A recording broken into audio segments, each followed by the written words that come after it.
میری بہنوں، ایک بات بچوں کے سلسلے میں آ گئی تو میں بتا دوں۔ دیکھو، روزہ انسان پر فرض ہے جو بالغ ہے۔ بالغ شخص پر روزے کا رکھنا فرض ہے۔ اب ایک ننھا بچہ ہے جو ابھی بالغ نہیں ہوا ہے، 4 سال، 5 سال، 6 سال، 7 سال، 8 سال کا بچہ ہے، 9 سال کا بھی بچہ ہے یا بچی ہے۔ اگر وہ روزہ رکھنا چاہے تو اس کو روزہ رکھنے دینا چاہیے۔ کیوں؟ اس لیے کہ اس کی روزے کی عادت پڑے۔ اس کو روزے سے روکنا نہیں چاہیے۔ کیوں؟ اس لیے کہ وہ بچہ ہے، وہ بچی ہے، ابھی روزے کی مکلف نہیں ہے، ابھی اس پر روزہ فرض نہیں ہے۔ تو مثال کے طور پر ایک بچے نے کہا آج ہم کچھ نہیں کھائیں گے، تو ماں کو پیچھے نہیں پڑھنا چاہیے کہ نہیں، کھا لو کھا لو۔ اب اس کو دیکھنا چاہیے یہ کب تک بچہ نہیں کھائے گا، 2 گھنٹے، 3 گھنٹے، 5 گھنٹے، 8 گھنٹے، ہو سکتا ہے کہ بچہ 14 گھنٹے نہ کھائے، مغرب تک نہ کھائے۔ تو اس کو دعائیں دینی چاہیے،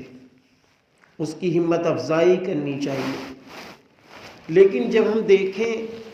کہ ہمارا بچہ کچھ کھا نہیں رہا ہے، بالکل پڑا گرا ہے،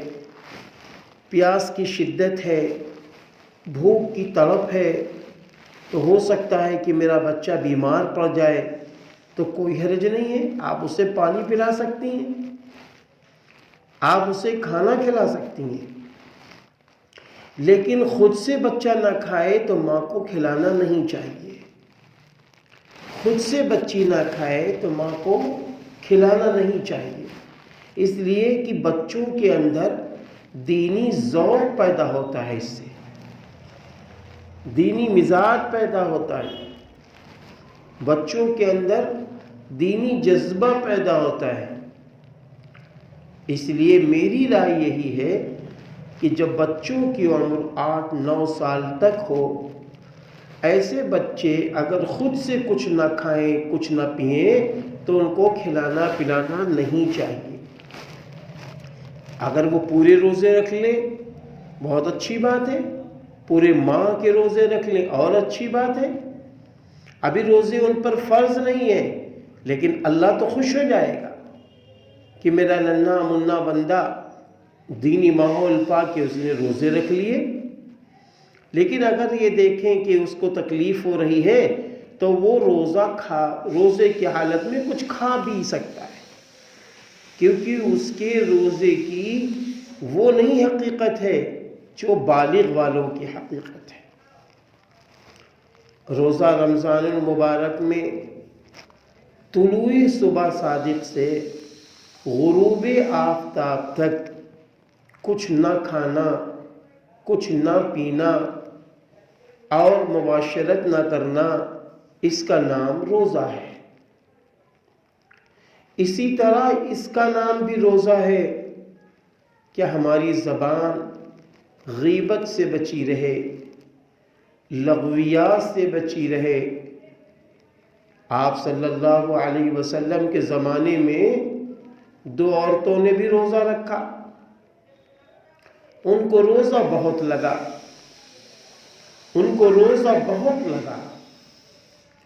آپ صلی اللہ علیہ وسلم کے سامنے ان دونوں عورتوں کا ذکر کیا گیا کہ ان عورتوں کو روزہ بہت لگ رہا ہے۔ تو آپ صلی اللہ علیہ وسلم نے فرمایا ان دونوں عورتوں سے کہو کہ ایک پیالے میں دونوں عورتیں الگ الگ قے کریں، الٹی کریں۔ دونوں عورتوں نے قے کیا۔ اب جب قے کیا تو دونوں عورتوں کے منہ سے گوشت کے لوتھڑے گرے، تو دونوں عورتیں کہنے لگیں اے اللہ کے رسول صلی اللہ علیہ وسلم ہم نے تو گوشت کھایا بھی نہیں ہے، ہم نے تو گوشت کھایا بھی نہیں ہے، پھر یہ گوشت کہاں سے گرا؟ آپ صلی اللہ علیہ وسلم نے فرمایا کہ تم دونوں نے غیبتیں کی ایک دوسرے کی، اور جب غیبت کی تو گویا تم نے اپنے سگے مردار بھائی کا گوشت کھایا، یہ وہ گرا ہے۔ اور قرآن کریم میں اللہ تعالیٰ نے بھی فرمایا ہے أَيُحِبُّ أَحَدُكُمْ أَن يَأْكُلَ لَحْمَ أَخِيهِ مَيْتًا فَكَرِهْتُمُوهُ أَيُحِبُّ أَحَدُكُمْ، تم میں سے کون شخص ہے جو اس بات کو پسند کرے گا کہ وہ غیبت کر کے اپنے مردار بھائی کا گوشت کھائے؟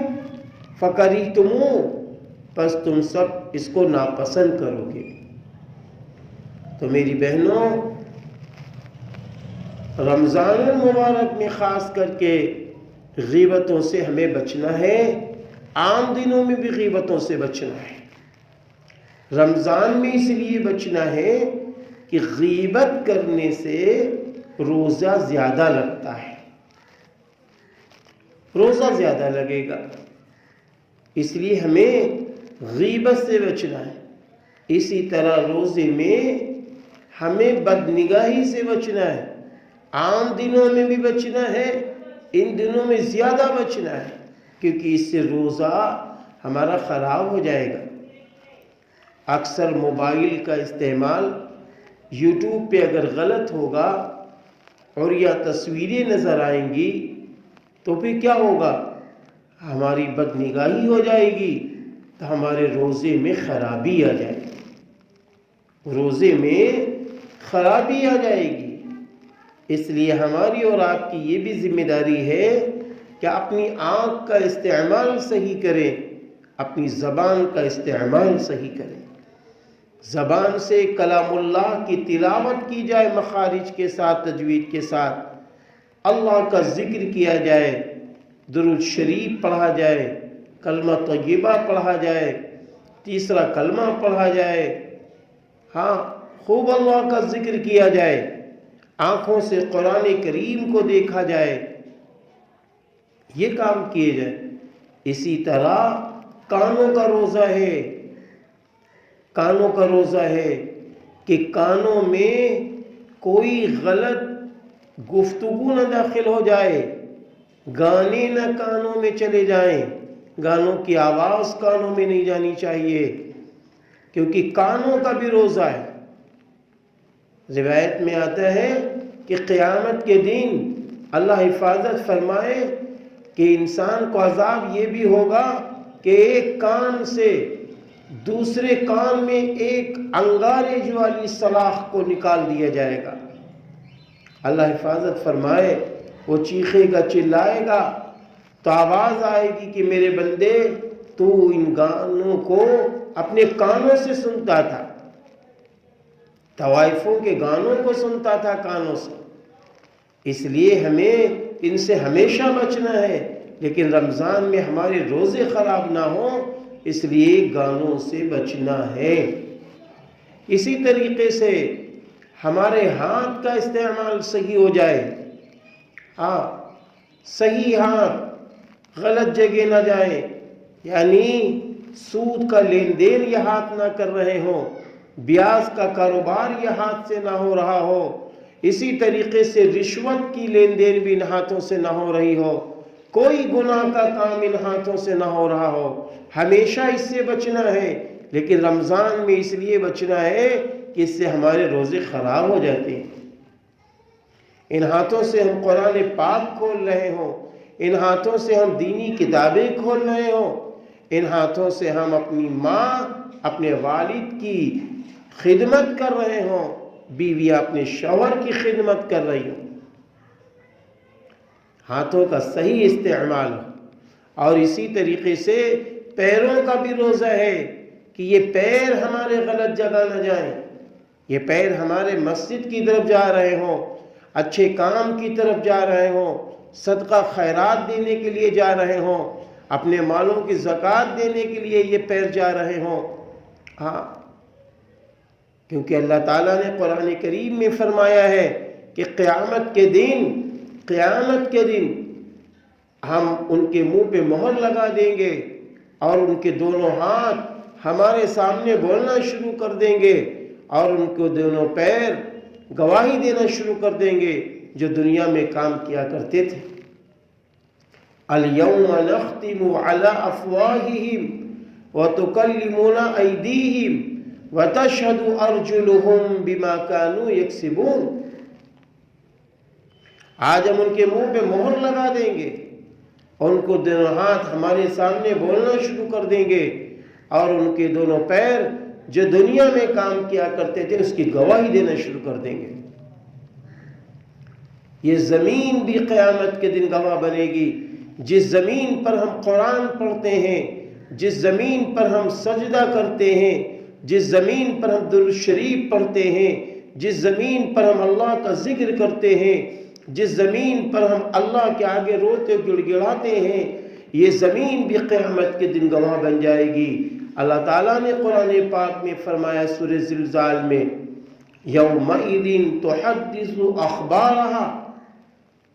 قیامت کے دن زمین خبریں بیان کرے گی کہ اللہ پاک یہ بندی میری پشت پر قرآن پڑھتی تھی، رات میں تہجد کی نماز لمبی لمبی سورتیں پڑھتی تھی، یہ میری پشت پر روتی تھی تیرے نام کو لے کر، یہ میری پشت پر ذکر و اذکار کرتی تھی، یہ میری پشت پر اچھے کام کرتی تھی. اس لیے میرے بھائیوں، میری بہنوں، ہمیں ان چیزوں پر بھی توجہ دینا ہے، کیونکہ روزے کا جو مقصد ہے متقی بننا، روزے کا مقصد ہے پرہیزگار بننا، روزے کا مقصد ہے گناہوں سے بچنا،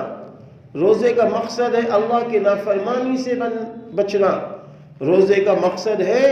توحید خالص کے مطابق زندگی گزر رہی ہو، روزے کا مقصد ہے کہ قرآن پاک کے حکموں کے مطابق زندگی گزر رہی ہو، روزے کا مقصد ہے سنت نبوی کے مطابق زندگی گزر رہی ہو، روزے کا مقصد ہے رسول اللہ صلی اللہ علیہ وسلم کے نقش قدم کے مطابق زندگی گزر رہی ہو، نبی سے اپنی جان سے بھی زیادہ محبت کے ساتھ زندگی گزر رہی ہو، صحابہ رضی اللہ عنہم اجمعین سے محبت کے ساتھ زندگی گزر رہی ہو. روزے کا مقصد ہے لا یعنی اور بیکار باتوں سے انسان بچ رہا ہو اور ایک دوسرے کی مدد کر رہا ہو، صبر کر رہا ہو. ان اللہ مع الصابرین، یقیناً صبر کرنے والوں کے ساتھ اللہ ہے. حدیث پاک میں ہے کہ جب انسان قبر میں داخل کر دیا جاتا ہے تو ساری چیزیں، جب انسان قبر میں داخل ہوتا ہے اس کی نمازیں اس کو گھیر لیتی ہیں، اس کے روزے اس کو گھیر لیتے ہیں، اس کے صدقہ خیرات کا کرنا اس کو گھیر لیتا ہے، یہاں تک کہ صبر قبر کے کونے میں کھڑا ہو جاتا ہے. اور جو منکر نکیر فرشتے آتے ہیں سوال و جواب کے لیے تو نماز کہتی ہے میں اس کو جگانے نہ دوں گا اس لیے کہ اس نے مجھ سے محبت کی ہے، روزہ کہتا ہے میں اسے جگانے نہ دوں گا اس لیے کہ اس نے مجھ سے محبت کی ہے، قرآن کہتا ہے میں اس کو جگانے نہ دوں گا اس لیے اس نے مجھ سے محبت کی ہے، صدقہ خیرات کرتا ہے میں اسے جگانے نہ دوں گا اس لیے اس نے مجھ سے محبت کی ہے، ماں باپ کی خدمت کہتی ہے میں اسے جگانے نہ دوں گا اس لیے اس نے مجھ سے محبت کی ہے، پڑوسیوں کا حق ادا کرنا کہتا ہے میں اس کو جگانے نہ دوں گا اس لیے اس نے مجھ سے محبت کی ہے. جب وہ فرشتے لوٹ جائیں گے تو صبر کونے میں جو کھڑا ہے نا وہ صبر کہے گا ارے نماز اگر تم سست پڑ جاتے، اے روزے اگر تم سست پڑ جاتے، اے قرآن اگر تم سست پڑ جاتے، سب سے مخاطب ہو کے یہ صبر کہے گا کہ اگر تم سست پڑ جاتے میں تیری جگہ پر میں کھڑا ہو جاتا، میں اس بندے کی مدد کرتا. اب آپ اندازہ لگائیں جب لوگ یہ کہتے ہیں کہ انسان خالی ہاتھ دنیا میں آیا ہے اور خالی ہاتھ جائے گا، نہیں، انسان آتا خالی ہاتھ ہے لیکن اچھے برے اعمال اپنے ساتھ لے جاتا ہے. اگر آج ہم اچھے اعمال اپنے ساتھ لے کر جائیں گے تو ہماری قبر کے اندر ہماری حفاظت کی جائے گی، یہ نماز روزے حفاظت کریں گے اور پھر جب وہ منکر نکیر دوبارہ آئیں گے تو پھر یہ ہٹ جائیں گے، کیونکہ اللہ کا حکم ہوگا تو یہ نماز ہٹ جائے گی، سب لوگ ہٹ جائیں گے، اور پھر تینوں سوال میں وہ بندہ کامیاب ہو جائے گا، وہ بندی کامیاب ہو جائے گی۔ اس لیے پتہ یہ چلا ہماری اصل زندگی تو آخرت کی زندگی ہے جو لامحدود زندگی ہے۔ اس لیے ہماری اور آپ کی ذمہ داری ہے کہ جو اللہ نے ہمیں رمضان کا جیسا مہینہ دیا ہے اس میں ہم اتنی عبادت کریں، روزے اخلاص کے ساتھ رکھیں، تراویح اخلاص کے ساتھ پڑھیں، قرآن اخلاص کے ساتھ پڑھیں، ذکر و اذکار اخلاص کے ساتھ کریں، اور اللہ کی فریاد کرتے رہیں، اللہ کے آگے سجدہ ریز ہوتے رہیں، دعاؤں کا خوب اہتمام کریں، دعاؤں کا خوب اہتمام کریں۔ جب یہ سارے کام ہم آپ کرتے رہیں گے تو ہمارے روزوں میں جان پیدا ہو جائے گی۔ حدیث پاک میں ہے کہ قیامت کے دن یہ قرآن کریم اللہ سے جھگڑا کرے گا، یہ روزے اللہ سے جھگڑا کریں گے، یہ روزے کہیں گے کہ اللہ یہ 12 گھنٹے 13 گھنٹے یہ 14 گھنٹے پیاسا رہا، بھوکا رہا، میری محبت میں آج میری شفاعت قبول کر لیجئے۔ اللہ قبول کرے گا۔ یہ قرآن کا پڑھنا اللہ سے کہے گا کہ اللہ یہ رات و دن قرآن پڑھتا تھا، پڑھتی تھی، رات میں لمبی لمبی تہجد کی نمازوں میں قرآن شریف پڑھتا تھا، پڑھتی تھی، یا اللہ یہ بندی مجھ سے، یہ بندہ مجھ سے محبت کرتا ہے، کرتی ہے، آج تو میری شفاعت قبول کر لیجئے۔ اللہ تعالیٰ شفاعت کو قبول کرے گا اور اس کے بعد اللہ تعالیٰ اس کو جنت میں داخل کر دے گا۔ اس لیے آئیے ہم سب رمضان المبارک کی قدر کریں، روزہ افطار سے پہلے 15 منٹ پہلے دعاؤں کا خوب اہتمام کریں، تہجد میں نماز پڑھ کر دعاؤں کا اہتمام کریں، قرآن پاک پڑھ کر دعاؤں کا اہتمام کریں، خوب اللہ کے آگے روئیں، گڑگڑائیں، اللہ کے آگے سجدہ ریز ہوں۔ انشاءاللہ پھر یہ رمضان جو رحمتوں والا عشرہ ہمارے آپ کے سامنے ہے، یہ رحمتیں یہ برکتیں ہمیں دے کے جائے گا، پھر ہمیں پروانہ بخشش کا دلا کے یہ رمضان جائے گا، جہنم سے آزادی دلا کے یہ رمضان جائے گا۔ اس لیے آئیے ہم سب طے کریں، جو ہمارے 3 رمضان ماشاءاللہ گزر رہے ہیں ان کو صحیح گزاریں گے، اور اگلے رمضان انشاءاللہ قرآن و حدیث کی روشنی میں گزارتے رہیں گے، خوب قرآن پڑھیں گے، خوب صدقہ خیرات بھی کریں گے، خوب ذکر و اذکار بھی کریں گے، خوب اللہ کے آگے دعا مناجات بھی کریں گے۔ اللہ میری بھی مدد فرمائے، آپ سب کی مدد فرمائے۔